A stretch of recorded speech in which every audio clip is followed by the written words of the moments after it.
Good morning students, welcome back to your online classes. आज कल हमने चैप्टर पढ़ा था पार्ट 8 विमल इंदु की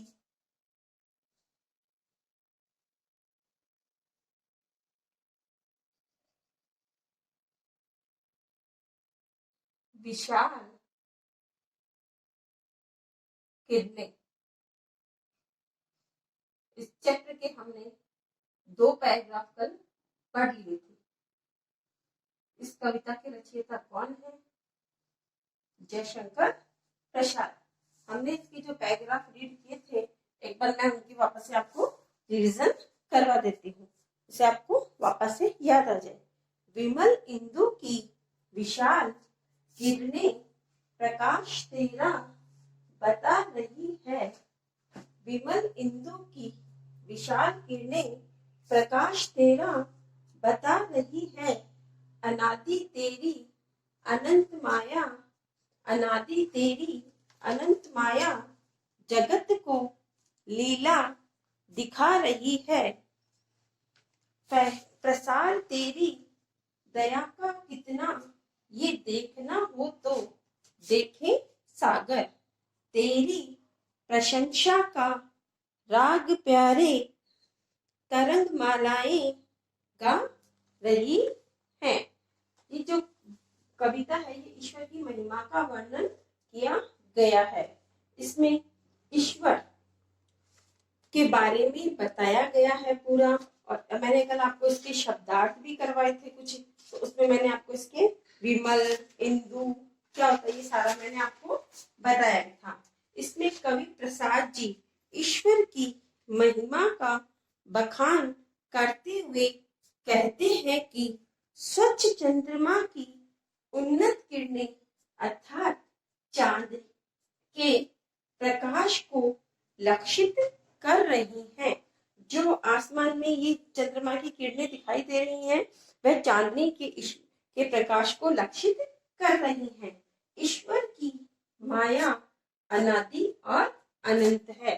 कल इसका मैंने आपको शब्दार्थ भी कराया था। अनादि और अनंत का शब्दार्थ क्या था, आपको याद आया होगा उसका। यह हमेशा रहने वाली है और सारे संसार को ईश्वर का चमत्कार दिखा रही है। जो ये सारी लीला कर रहे हैं, वह ईश्वर का चमत्कार हमें दिखा रही है कि ईश्वर किस किस रूप में पृथ्वी पर है और वो अपना चमत्कार किस प्रकार दिखा रही है। आपके पास भी बुक है, आप बुक में भी देख सकते हो ये पैराग्राफ। प्रसार तेरी दया का कितना, ये देखना हो तो देखे सागर। तेरी प्रशंसा का राग प्यारे तरंग मालाएं गा रहे हैं। तो इसके मैंने आपको कल इसके वर्ड मीनिंग्स भी करवाए थे, उसको मैंने समझाया भी था थोड़ा सा में। एक बार वापस से उसका मैं रिवीजन कर देती हूँ। ईश्वर की दया का फैलाव विस्तार जो आपको देखना हो कितना है, ये अधिक से अधिक फैले हुए समुद्र को हम देखने से पता लग सकता है। वास्तव में भगवान दया के सिंधु हैं और सागर की लहरों के गान में ईश्वर की प्रशंसा की बड़ाई की राग गाया जाना उनका उद्देश्य है। तो इसमें आपको ये 2 पैराग्राफ समझ में आ गए होंगे। आज हम इसका 3rd पैराग्राफ पढ़ेंगे। वो है इसका तुम्हारी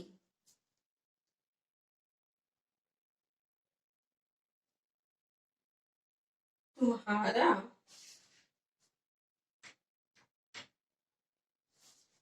तुम्हारा स्मित।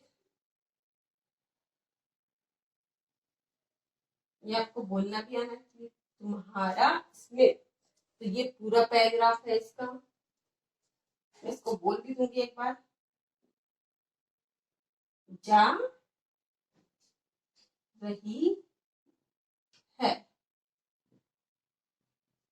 उसके कुछ वर्ड मीनिंग्स भी हैं जो मैं आपको इस पे बाद में लिख दूंगी। एक बार तो ऐसे समझा देती हूँ मैं आपको, इस पैराग्राफ को बोल के बताती हूँ पहले मैं आपको। तुम्हारा स्मित हो जिसे निरखना। स्मित मानी इसका वर्ड मीनिंग है मुस्कान। तो आप अपनी बुक के अंदर इसके नीचे अंडरलाइन करके पेंसिल से यहाँ पर लिख सकते हैं। स्मित मानी मुस्कान। तुम्हारा स्मित हो जिसे निरखना वो देख सकता है चंद्रमा को। तुम्हारे हंसने की धुन में नदियां निनाद करती जा रही हैं। निनाद मानी आवाज। अब ये भी आपके उसमें बुक में है, तो आप उस पेंसिल से उस चैप्टर के अंदर आप इसको लिख सकते हो कि निनाद मानी क्या होता है, आवाज करना। अब इसके आपको एक एक लाइन का मैं हिंदी अर्थ समझाती हूँ। देखो, तुम्हारा, तुम्हारा सब जानते हो, तुम्हारा शब्द हो गया है। स्मित मानी मुस्कान हो जिसे निरखना, तो निरखना मानी निहारना। तो चंद्रमा की अगर आपकी मुस्कान को निरखना है कि चांदनी देखे ईश्वर की हंसने की ध्वनि, अगर आपको भगवान के निरखने का, निहारने का, हंसते किस प्रकार से वह देखना हो, तो हमें क्या देखना है, चंद्रमा की चांदनी को देखना है। वापस से लाइन रिपीट करती हूँ मैं आपकी इसकी। तुम्हारे स्मित हो जिसे निरखना वो देख सकता है चंद्रमा को। इसमें भगवान की बारे में बताया गया है कि उनका निरखना, ईश्वर किस प्रकार से मुस्कान करते हैं, उनको अगर निहारना है तो हमें चंद्रमा की चांदनी देखें। तो क्या हुआ इसमें, भगवान को अगर हंसता हुआ हमें देखना है तो किसको देखें, भगवान को हंसता हुआ अगर हमें देखना है तो चंद्रमा की चांदनी को हमें देखना चाहिए। तुम्हारे हंसने की धुन में नदियां निनाद करती जा रही हैं। तुम्हारे हंसने, तुम्हारे किसके लिए आया इसमें, भगवान के लिए आया है। तो तुम्हारे हंसने की धुन में, अब भगवान किस प्रकार से हंसते हैं अगर वह हमें देखना है तो हम किस में देखें, नदियों की जो आवाज होती है कल कल की, तो हम उसमें देख सकते हैं कि भगवान किस प्रकार से हंसते हैं। और वो अगर उनकी मुस्कान देखनी है तो हम किस में देखेंगे, चंद्रमा की चांदनी में। और अगर हम देखते हैं कि भगवान किस प्रकार से हंसते हैं तो हम किस में देखेंगे, कि नदियों की जो आवाज होती है, निनादमानी आवाज जो होती है, हम उसमें देख सकते हैं कि ईश्वर किस प्रकार से हंसते हैं। तो आपको ये पैराग्राफ समझ में आया होगा, तो आप वो इसकी वापस से भी रीडिंग कर सकते हो। ये आपका थर्ड पैराग्राफ हो गया है। अब आपका इसमें फोर्थ पैराग्राफ,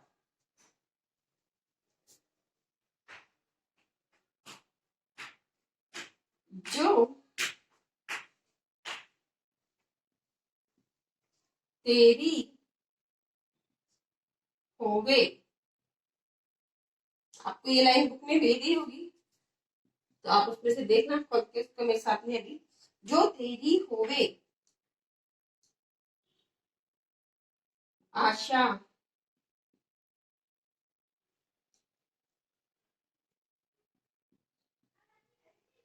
दिला रही है। मिल गई ये लाइन आपको, मैं इसके एक बार वापस से रीडिंग कर देती हूँ। जो तेरी होवे दया दया निधि, जो तेरी होवे दया दया निधि, दया निधि मानी दया का भंडार। तो आप उसमें अपनी नोटबुक में वो जो बुक है उसमें लिख भी सकते हो, दया निधि दया का भंडार तो पूर्ण होता ही है मनोरथ। मनोरथ मानी इच्छा।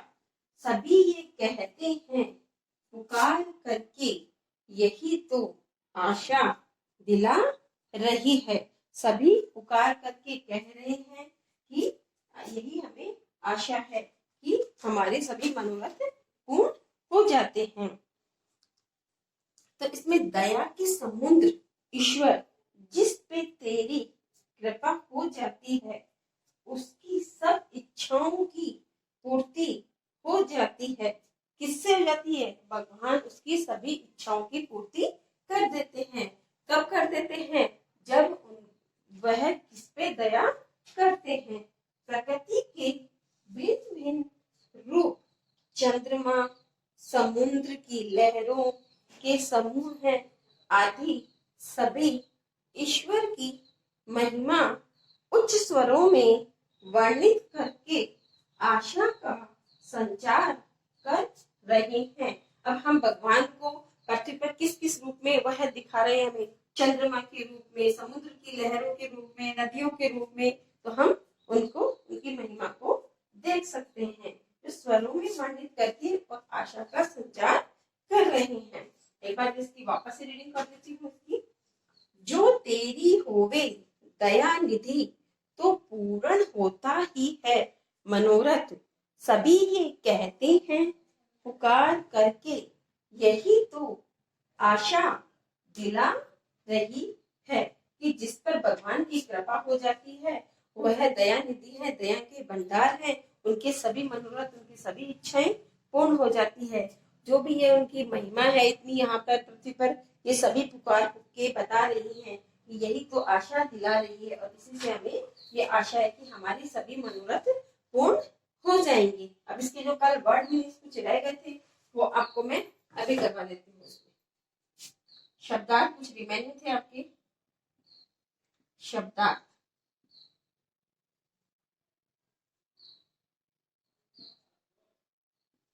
आपको सबसे पहले इसका उच्चारण क्या आना चाहिए, स्मित, स्मित। आपको मैंने इसका वर्ड मीनिंग भी बताया था, याद है तो बताओ। स्मित मानी मुस्कान, मुस्कान, स्मित मुस्कान हो गई। नेक्स्ट इसमें था निनाद, नी ना द, निनाद आवाज, निनाद आवाज। आवाज किसकी सुननी थी, भगवान के हंसने की धुन अगर सुननी है हमें तो हम किससे सुन सकते हैं, नदियों के कलकल करने की जो आवाज होती है उनसे हम सुन सकते हैं। दयानिधि, दया कृपा, और दयानिधि दया के भंडार।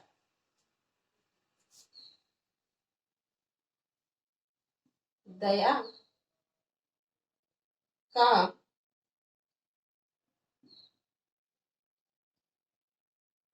दया का भंडार, या अत्यंत दयालु भी हो सकता है इसका, अत्यंत दयालु। अत्यंत दयालु कौन है इस चैप्टर के अकॉर्डिंग, ईश्वर। ठीक है, अब इसमें नेक्स्ट है मनोरथ।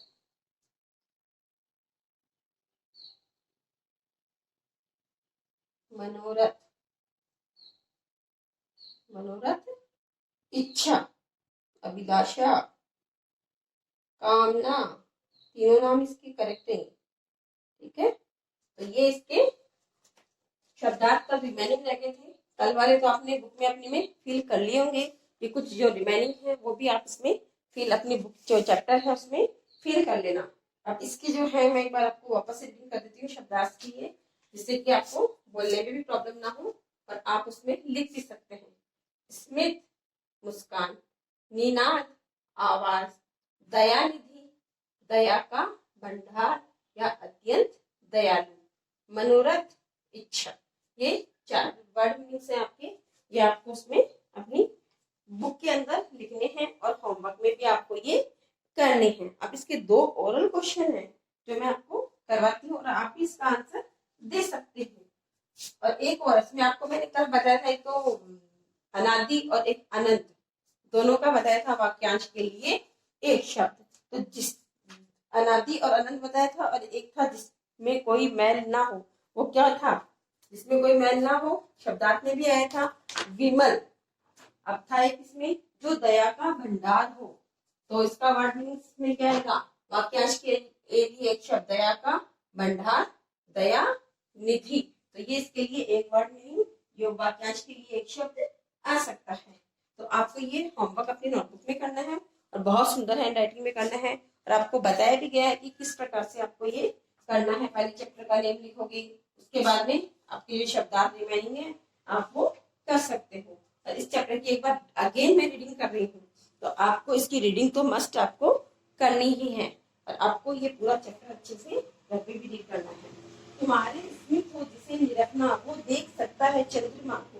तुम्हारे हंसने की धुन में नदियां निनाद करती ही जा रही हैं। जो तेरी होवे दया निधि, तो पूर्ण होता ही है मनोरथ।